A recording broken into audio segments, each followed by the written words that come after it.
అలాగే ఖర్గ్ ఐలాండ్ మీద అటాక్ చేస్తుంది, చాలా కీలకమైనటువంటి ప్లేస్ అది.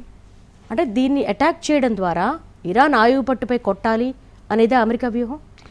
అంటే ఆయువు పట్టు మిలిటరీ టార్గెట్స్ను అటాక్ చేసింది ఇప్పటివరకు అయితే. కార్గ్ ఐలాండ్లో ఆయిల్ ఇన్ఫ్రాస్ట్రక్చర్ ఇంకా అటాక్ చేయలేదు. ఒకవేళ ఇరాన్ కనుక స్ట్రేట్ ఆఫ్ హర్మూజ్ను రిలీజ్ చేయకపోతే మేము కార్గ్ ఐలాండ్లో ఉన్న ఆయిల్ ఇన్ఫ్రాస్ట్రక్చర్ని కూడా అటాక్ చేస్తామన్నారు. కార్గ్ ఐలాండ్ ఏంటంటే మీకు ఇరాన్ కోస్ట్కు దగ్గరలో ఉన్న ఐలాండ్, అరౌండ్ 29 కిలోమీటర్స్ ఉంటుంది. మీకు స్ట్రేట్ ఆఫ్ హర్మూజ్కి ఒక 300 కిలోమీటర్స్లో ఉంటుంది. సో దీని ప్రత్యేకత ఏంటంటే ఇరాన్ కోస్ట్కు ఉండే జాగ్రఫీ ఏంటంటే చాలా షాలో ఉంటుంది. మీకు పెద్ద పెద్ద షిప్స్ వచ్చి డాక్ కావాలంటే వాటర్ చాలా డెప్త్లో ఉండాలి, అంటే కోస్ట్కు దగ్గరలో చాలా డెప్త్ ఉండాలి, అంటే షిప్ వచ్చి డాక్ చేయాలి అంటే. సో అందువల్ల మీకు ఈ కార్గ్ ఐలాండ్ ప్రత్యేకత ఏంటంటే కోస్ట్కు తీరం పక్కనే వాటర్ చాలా డెప్త్ ఉంటుంది. అందువల్ల మీకు షిప్ వచ్చి డైరెక్ట్గా తీరం దాకా రావచ్చు. సో అందువల్ల కార్గ్ ఐలాండ్ ఇది మీకు ఎక్స్పోర్ట్ ఆయిల్ హబ్ ఇరాన్కు. So 18 million barrels of oil Kharg ఐలాండ్లో ఇరాన్ స్టోర్ చేసుకుని పెట్టుకుంటుంది. అంటే హర్మూజ్ జలసంధి ద్వారా, స్ట్రేట్ ఆఫ్ హర్మూజ్ ద్వారా వెళ్ళే డైలీ ఆయిల్లో 10% ఇది. సో అంత స్థాయిలో పెట్టుకుంటుంది. ఇక్కడ నుంచి ప్రతిరోజు నార్మల్ డేస్లో కూడా 1.3 to 1.6 మిలియన్ బ్యారల్స్ చమురు ఎక్స్పోర్ట్ అవుతూ ఉంటుంది. కొన్నిసార్లు అయితే ఫిబ్రవరిలో అయితే ఏకంగా 34 మిలియన్ బ్యారల్స్ చమురు ఇక్కడ నుంచి ఎక్స్పోర్ట్ చేశారు. సో అందువల్ల ఇరాన్కి అతిపెద్ద ఎక్స్పోర్ట్ హబ్ ఇది. సో అక్కడ ఉన్న ఇన్ఫ్రాస్ట్రక్చర్ని అటాక్ చేయడంతో పాటు ఇరాన్ మీకు ఆయిల్ ఇన్ఫ్రాస్ట్రక్చర్పై అటాక్ చేస్తామని బెదిరిస్తుంది ఇప్పటికైతే. అది ఏం జరుగుతుంది మరి? ట్రంప్ ఏం చెప్పాడు? ఇరాన్ ప్రజలను విముక్తి చేస్తాను అని మొదలుపెట్టాడు. ఇరాన్ ప్రజల్ని నిరంకుశ పాలన నుంచి, దుర్మార్గ పాలన నుంచి, మానవ హక్కులను హరించేటువంటి అణచివేత పాలన నుంచి మేము విముక్తి చేస్తామని మొదలుపెట్టారు. కానీ ఏం జరుగుతోంది ఇప్పుడు? ఆఖరికి ఇరాన్లో ఉన్న 160 మంది చిన్నారులను చంపేశారు. ఇరాన్ ఇన్ఫ్రాస్ట్రక్చర్ను ధ్వంసం చేస్తున్నారు. ఇప్పుడు ఏకంగా ఇరాన్ ఆయిల్ ఇన్ఫ్రాస్ట్రక్చర్ను ధ్వంసం చేస్తే నష్టం ఇస్లామిక్ పాలకులకేనా? ఇరాన్ ఎకానమీ నాశనం అయిపోతుంది. ఎందుకంటే ఇరాన్ ప్రధానమైన ఎక్స్పోర్టే ఆయిల్.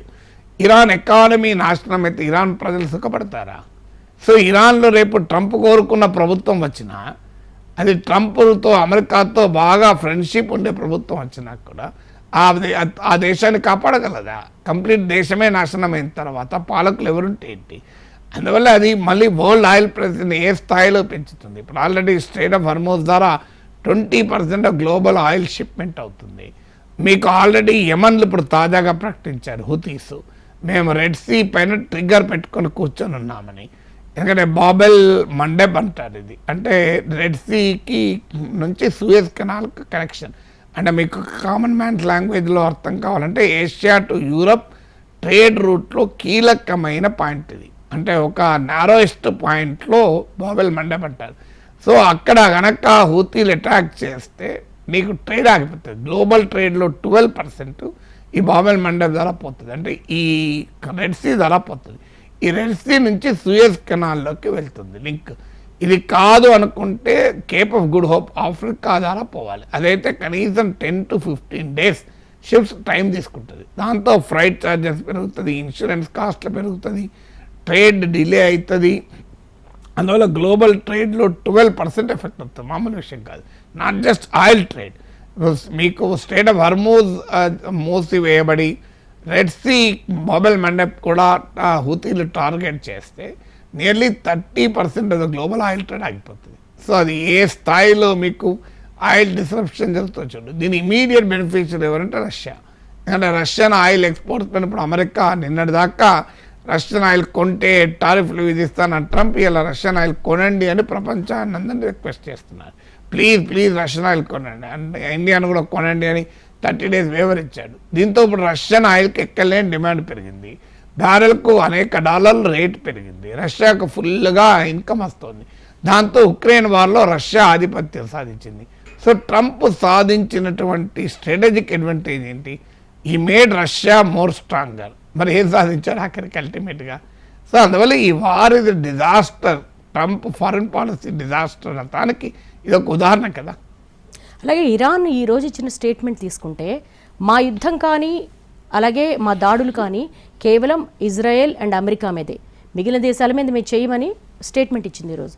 సో కనీసం మిగతా దేశాలైనా ఇరాన్కు మద్దతుగా వస్తాయా? ప్రపంచ దేశాల మద్దతు లభించే అవకాశం ఉందా? మిగతా దేశాలు ఎందుకు మద్దతుగా వస్తాయి? ఇండియా వెళ్ళిందా మద్దతుగా? సో ఆ ప్రశ్నలో అర్థమే లేదు, ఎందుకంటే మిగతా దేశాలు మద్దతుగా వచ్చే అవకాశమే లేదు. సో అది ఎందుకు చెప్తున్నారంటే, పక్కనున్న గల్ఫ్ దేశాలపైన ఇరాన్ అటాక్ చేస్తుంది. ఇప్పటికీ ఒక 14 నేషన్స్, మీకు Saudi Arabia, America, Israel, Iran, ఈ 3 దేశాలతో పాటు ఈ వార్లో దాడులకు గురైన దేశాలు, ఇంపాక్ట్ గురైందంటే ప్రపంచమంతా ఇంపాక్ట్ గురవుతుంది. ఇండియా కూడా ఇంపాక్ట్ గురైంది. కానీ మీకు వార్లో డైరెక్ట్గా ఇన్వాల్వ్ అయిన దేశాలు Saudi Arabia, Kuwait, Bahrain, United Arab Emirates, Oman, Turkey, Azerbaijan, ఇలా అనేక దేశాలు ఇందులో మీకు ఇన్వాల్వ్ అయ్యారు. లెబనాన్, యమన్, ఇలా ఆ దేశాల నుంచి ఎందుకు వ్యతిరేకత వస్తుందంటే, మేమేం తప్పు చేశామని. అయితే ఇరాన్ మొదటి నుంచి కూడా చెప్తుంది ఏంటంటే, మాకు మీతో శత్రుత్వం కాదు, మీ అమెరికన్ బేసెస్ మీ దేశాల్లో ఉన్నాయి కనుక మేము అటాక్ చేస్తున్నాం. అంటే అమెరికాకు ఈ వార్కు సహకరిస్తున్నాం కనుక మేము అటాక్ చేస్తున్నాం అనేది ఇరాన్ స్టాండ్. అందువల్ల ఆ దేశాలలో పబ్లిక్ ఒపీనియన్ తన అనుకూలంగా మార్చుకోవటానికి ఇరాన్ ఎత్తుగడది. కానీ ఇరాన్ కండిషన్ ఒకటే, మీరు వార్లో అమెరికాకు సహకరించకండి, మేము మీ జోలికి రాము అని.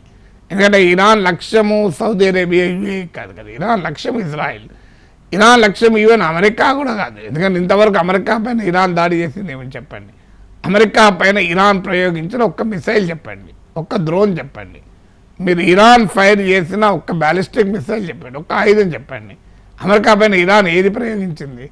ఇజ్రాయెల్కు మద్దతుగా అమెరికా వస్తుంది కనుకనే ఇరాన్ ట్రంప్ చెప్తున్నట్లు అమెరికాకు ఇరాన్తో అతిపెద్ద ప్రమాదం ఉంది అంటున్నాడు. ఏ ప్రమాదం? ఇంతవరకు లాస్ట్ మీకు ఈ వార్ బిగిన్ కాకముందు ఎప్పుడైనా ఇరాన్ అమెరికా పైన అటాక్ చేసిందా? సో అందువల్ల ట్రంప్ సృష్టిస్తున్నది ఏంటంటే, ఒక ట్రంప్ దీనికి మీకు జూలియస్ సీజర్ ఒక మాట అంటాడు. So somebody invents the reality and he believes in that అని. అంటే తానే ఒక పరిస్థితిని ఊహించుకుంటాడు, అది నిజమే నమ్ముతాడు. ఇది ఒక సైకాలజికల్ కండిషన్. జూలియస్ సీజర్ అన్న మాట ఇది. అంటే invents the reality and he believes in it. ఇక ఫ్రాన్సిస్ బేకన్ అంటాడు, it is the affinity between fiction and the reality అని. అంటే ఫిక్షన్కు రియాలిటీకి మధ్య తేడా చూడని ఒక ప్రత్యేక పరిస్థితిలో ట్రంప్ ఉన్నాడు. సో తాను ఒకటి ఊహించుకుంటాడు, అదే నిజమని నమ్ముతాడు. సో ఈ క్యారెక్టర్ ట్రంప్ స్వభావం వల్ల వస్తున్నటువంటి సమస్య ఇది. అందువల్ల ఈజ్ ఇన్వెంటింగ్ సంథింగ్ అండ్ ఇది రియాలిటీ అని అనుకుంటున్నాడు, అది నమ్ముతున్నాడు, ఈ పదంతా చేస్తున్నాడు. అందువల్ల అల్టిమేట్గా ఇది ఒక అమెరికన్ ఫారిన్ పాలసీ డిజాస్టర్గా మిగిలిపోతుంది. ఈ వార్లో అల్టిమేట్ విన్నర్ ఎవరున్నా కూడా. నాగేశ్వర్ గారు, కార్గ్ ఐలాండ్ మీద సరదాగా దాడులు చేస్తామని ఒక గంట క్రితమే ఒక స్టేట్మెంట్ వచ్చింది అమెరికా అధ్యక్షుడు ట్రంప్ నుంచి. అంటే ప్రపంచ దేశాలు అతలాకుతలమైపోతున్నాయి. ఓవైపు ఆర్థిక సంక్షోభం ముంచుకొస్తోంది. ఈ టైంలో ఒక అగ్రదేశానికి అధ్యక్షుడైనటువంటి ట్రంప్ సరదాగా కార్గ్ ఐలాండ్ మీద దాడి చేస్తానని, అసలు అమెరికన్ మైండ్ సెట్ ఏంటంటారు? అసలు మైండ్ సెట్ అనకూడదు మనం, ఎందుకంటే America is a great nation. Yes, it's a great America is a land of innovation, it's a land of opportunities. American సమాజం చాలా వాటిల్లో తిరగబడ్డది. అమెరికా ద్వారా వియత్నాం అమెరికా సమాజం తిరగబడ్డది. పాలస్తీనా ప్రజల ఊచకోతకు వ్యతిరేకంగా 50 యూనివర్సిటీల ప్రజలు రోడ్డు మీదకి వచ్చారు. సో అమెరికా ఇది ల్యాండ్ ఆఫ్ ఫ్రీడమ్.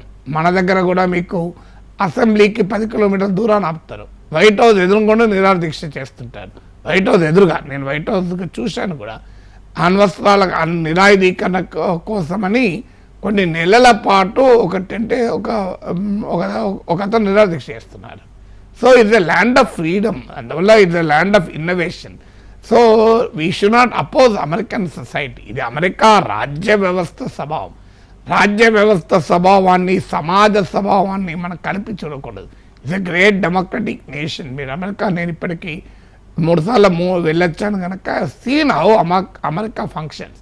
అమెరికా అనేది ఒక ఫ్రీడమ్కు, డెమోక్రసీకి, ఎంటర్ప్రైజ్కు, మీకు హ్యూమన్ రైట్స్కు విలువ ఇచ్చే సమాజం అది. ఆ సమాజంలో మనకన్నా మీకు ఎక్కువ కొన్ని ఉంటాయి ఇలాంటి విషయాల్లో. మనదన్నా టేకెన్ ఫర్ గ్రాంటెడ్ తీసుకుంటాడు, కానీ American first amendment, American constitution తర్వాత మన దగ్గరన్న ఫండమెంటల్ రైట్స్కు రీజనబుల్ రిస్ట్రిక్షన్స్ పెట్టచ్చు. అక్కడ రీజనబుల్ రిస్ట్రిక్షన్లు పెట్టలేరు, అంత ఫ్రీడమ్ లవింగ్ నేషన్ అది. సో అందువల్ల అమెరికన్ సమాజం కాదు సమస్యలే ట్రంప్తోని, అమెరికన్ స్టేట్తోని. ట్రంపే కావచ్చు, ఇంకెవరన్నా కావచ్చు. సో అమెరికా రాజ్య వ్యవస్థకు ప్రజల ప్రాణాలంటే ఫన్ అయితే ఎవరేం చేస్తారు? అది కూడా థర్డ్ వరల్డ్ కంట్రీస్ పని అంటే. ట్రంప్ సరదా బుల్లోడని అందరికీ తెలుసు. ఎప్స్టీన్ ఫైల్స్ చూసిన ప్రతి ఒక్కరికి తెలుసు ట్రంప్ ఎంత సరదా బుల్లోడో. కానీ యుద్ధం కూడా సరదా కాకూడదు కదా. నీ పర్సనల్ లైఫ్, నీవు ఎలా విశృంఖల జీవితాన్ని గడిపావు, ఎంతటి వికృత జీవితాన్ని గడిపావు అన్నది none of our business. That is we leave it to you. కానీ నీ పర్సనల్ ట్రేడ్స్, క్యారెక్టరిస్టిక్స్ను నీ పబ్లిక్ పాలసీలోకి తీసుకొచ్చి, అది కూడా అమెరికా లాంటి అత్యంత శక్తివంతమైన దేశ పాలసీలోకి వస్తే ప్రపంచానికి వచ్చే నష్టం ఏంటి? సో ఫన్ ఫర్ ట్రంప్ ఇది డిజాస్టర్ ఫర్ ద వరల్డ్ కదా. అసలు ఈ యుద్ధాన్ని ముగించడం ఎలా అనేది ఇప్పుడు అమెరికా ముందున పెద్ద టాస్క్లా కనిపిస్తోంది. ఎగ్జిట్ అనేది లేకుండా యుద్ధంలోకి దిపారు. ఏదో ర్యాపిడ్ వార్లా స్టార్ట్ చేసేసి భయపెట్టేసి ఇరాన్ అదుపులోకి తీసుకోవాలనుకున్నారు. కానీ ఇప్పుడు దాని ఎగ్జిట్ అనేది అమెరికాకు తెలియట్లేదు అనుకోవచ్చా? అంటే ఎగ్జిట్ తెలియక అదే మీరు అన్నట్లు చాలామంది ఫారెన్ పాలసీ, డిఫెన్స్ ఎక్స్పర్ట్ చెప్పేది వితౌట్ అన్ ఎగ్జిట్ స్ట్రాటజీ ట్రంప్ ఎంటర్ అయ్యాడు. సో అందువల్ల ఎండ్ గేమ్ ఏంటి అనేది క్వశ్చన్ మార్కే. దీన్ని ఎలా ముగించాలి అనుకున్నప్పుడు అనేక రకాల ఆప్షన్స్తో ట్రంప్ మొదలుపెట్టాడు. మొదటి ఆప్షన్ ఏంటంటే రెజీమ్ చేంజ్, ఇస్లామిక్ పాలనకు ముగింపు పలికి ఆ ప్లేస్లో తన అనుకూలర్ని ఎవరినైనా పెడదామనుకున్నారు. అంటే ఖమేనీని లేపేసి తనకు అనుకూలమైన వ్యక్తిని ఇరాన్లో పెట్టి తాను ఒక వలస దేశంగా దీన్ని నడపాలని, అంటే వెనిజులా మోడల్ అనుకున్నారు. అక్కడ మీకు మదురోను కిడ్నాప్ చేశారు. మదురోకు ప్రభుత్వంలో ఉన్న వైస్ ప్రెసిడెంట్గా ఉన్న డెల్సీ రోడ్రిగ్జ్ ప్రెసిడెంట్ అయ్యారు. సో ఆ ప్రభుత్వంతోనే తన వ్యవహారం అంతా నడుపుతున్నాడు. సో ఇరాన్లో కనుక్కున్నాడు. కానీ తన స్ట్రాటజీకి తన వార్కు ఎంత తేడా ఉంటుందంటే, ఖమేనీ ప్లేస్లో ఎవరినైతే కూర్చోబెట్టాలనుకున్నాడో వాళ్ళందరినీ అమెరికా ఇజ్రాయెల్ చంపేసినాయి, వేరే వాళ్ళు కాదు. వాళ్ళ వార్లో చచ్చిపోయారు. దాంతో అది ట్రంపే చెప్పాడు, నేను పలానా 1, 2, 3, 4 ఇట్లా ఆల్టర్నేటివ్స్ అనుకున్నాం. ఖమేనీ ప్లేస్లో వాళ్ళందరూ unfortunately they died in war అంటాడు. అంటే తాను ఎవరిని సీట్లో కూర్చుండబెట్టాలనుకున్నాడో వాడినే కాపాడుకోలేకపోతే ఇరాన్ ట్రంప్ స్ట్రాటజీ ఏంటి? తర్వాత ఇప్పుడు అందువల్ల రెజీమ్ చేంజ్ ట్రంప్ లక్ష్యం. ఈ వార్ని ఎండ్ చేయడానికి ఇస్లామిక్ పాలక వ్యవస్థ అంతం కావాలని. అదేమో అంతం కావడం లేదు. ఖమేనీని చంపినా, 40 మంది టాప్ కమాండర్ని చంపినా, ఎంత బెదిరించినా అంతం కావడం లేదు. ఇప్పుడు ఏం చేయాలి అన్నప్పుడు నీకు ఇరాన్లో భీకర విధ్వంసం సృష్టిస్తే, సో ఆ విధ్వంసం వలన ఇరాన్ లొంగిపోతుంది అని, సో ఇరాన్ సరెండర్ అవుతుంది అని కూడా అంటున్నాడు. కానీ ఆ సూచనలు ఎక్కడా కనబడతలేదు. మూడోది ఏంటంటే ఇరాన్ ప్రజలు తిరగబడి ప్రభుత్వాన్ని చేజిక్కించుకుంటారని ట్రంప్ అంచనాలు వేశారు. అవన్నీ కూడా ఫెయిల్ అయ్యాయి. నాలుగోది ఇరాన్ మిలిటరీ కేపబిలిటీని అండర్మైన్ చేశాడు. కానీ ఇరాన్ ఏంటంటే అసిమెట్రిక్ ఎండ్యూరెన్స్ అంటారు దీన్ని మిలిటరీ స్ట్రాటజీలో. అసిమెట్రిక్ ఎండ్యూరెన్స్ ఏంటంటే బలవంతులతో బలహీనుడు పోరాడినప్పుడు బలవంతులకి ఇబ్బంది కావాలి. ఇప్పుడు మహాత్మా గాంధీ నాన్ వైలెన్స్ చేపట్టాడు. ఏంటి, మీరు ఏం చేస్తారో చేయండి, నేనేం చేయాలంతే, నేను సహాయ నిరాకరణ చేస్తాను, కొడతారా, తంతరా, చంపుతారా, ఏం చేస్తారు చేయండి. ఆఖరికి బ్రిటిష్ సామ్రాజ్యవాదం చేతులు ముడుచుకొని వెళ్ళిపోవాల్సి వచ్చింది ఒక దశకొచ్చే వరకు. అఫ్కోర్స్ నాన్ వైలెన్సే కాదు, అల్లూరు సీతారామరాజు నుంచి భగత్ సింగ్, సుభాష్ చంద్రబోస్ ఇలా సాయుధ తిరుగుబాట్లు కూడా జరిగాయి బ్రిటిష్కి వ్యతిరేకంగా. అల్టిమేట్లీ బ్రిటిషర్స్ వెళ్ళిపోవాల్సి వచ్చింది. సో ఈ అసిమెట్రిక్ ఎండ్యూరెన్స్లో ఏంటంటే ఇరాన్ ఈజ్ వేజింగ్ ఏ లో కాస్ట్ వార్. ఇప్పుడు మీకు ఒక ఉదాహరణ చెప్తాను. షాహీద్ డ్రోన్స్ ఉన్నాయి. ఇరాన్ వాడుతున్న షాహీద్ డ్రోన్ $20,000 to $50,000 ఒక్క డ్రోన్. కానీ దాన్ని ఇంటర్సెప్ట్ చేసి ధ్వంసం చేయడానికి అమెరికా 2 రకాల మిసైల్ డిఫెన్స్లో వాడుతుంది. ఒకటి ప్యాట్రియాట్ మిసైల్స్ అని, ఇది వాడినప్పుడు అమెరికాకు ఒక్క ప్యాట్రియాట్ మిసైల్ ఫైర్ చేస్తే $3 to $4 million ఖర్చు అవుతుంది. 30 లక్షల నుంచి 40 లక్షల డాలర్లు. అంటే ఇరాన్ ఖర్చు పెట్టేది $20,000 నుంచి $50,000 అయితే అమెరికా ఖర్చు పెట్టేది 30 లక్షల నుంచి 40 లక్షల డాలర్లు. సో కాస్ట్ ఆఫ్ వార్ ఎంత అసిమెట్రిక్ ఉందో చూడండి. ఇక థర్డ్ మిసైల్ అంటారు, దాన్ని వాడాలంటే $10 million ఖర్చు అవుతుంది, $1 కోటి ఖర్చు అవుతుంది. అందుకే అమెరికాకు ఇది కాస్ట్లీ వార్గా మారటానికి కారణం. అంటే నాకు $10 నష్టం అయితే నీకు 10 లక్షలు నష్టం చేస్తాను. మీకు ఒక చిన్న ఉదాహరణ చెప్తానండి, ఇది చాలాసార్లు చెప్పాను. రోడ్డు మీద మనం పోతున్నాం, ఒక సైకిల్ వాడొచ్చి BMW ఒక అడ్డంగా పడ్డాడు. నీకు సైకిల్ వాడితో BMW ఘర్షణ పడలేడు. BMW వాడే బలవంతుడు, సైకిల్ మీద పోయేవాడు బలహీనుడు. BMWలో పోయేవాడు పలుకుబడి ఉన్నవాడు, అన్ని రకాల డబ్బులు ఉన్నాయి, అధికారులు పోలీసులు ఎవరినైనా ఇన్ఫ్లుయెన్స్ చేయగలుగుతాడు. కానీ ఏమీ చేయలేడు. ఎందుకు ఏమీ చేయలేడు అంటే ఇద్దరు కలిసి కొట్లాడుతున్నారు అనుకోండి, డ్యామేజ్ ఎవరికి? సైకిల్ మీద ఉన్నోడికి ఏం పోయేదేమీ లేదు, మ్యాక్సిమం అయితే సైకిల్ టైర్ ఫంక్షన్ అవుతుంది. కానీ ఇక్కడ BMW కారు మీద ఒక రాయి పడ్డా మొత్తం BMW నాశనం అయిపోతుంది కదా. సో అందువల్ల సైకిల్ మీద పోయేవాడికి వచ్చే నష్టం చాలా పరిమితం, BMW కార్ల పోయేవాడికి అయ్యే నష్టం చాలా ఎక్కువ. దీన్నే అసిమెట్రిక్ వార్ఫేర్ అంటారు. అందుకే మీకు ఏమాత్రమూ భయపడకుండా ఇరాన్ కొట్లాడగలుగుతుంది. సో ఇప్పుడు ఒక్క షహీద్ దానిలోనే మీకు తేడా చెప్పాను. సో అందువల్ల Iran geopolitical and geoeconomic cost America మిత్ర దేశాలకు కల్పించడం ద్వారా చేస్తుంది. ఇప్పుడు రెడ్ సీలో 12% గ్లోబల్ ట్రేడ్ వెళ్తుంది.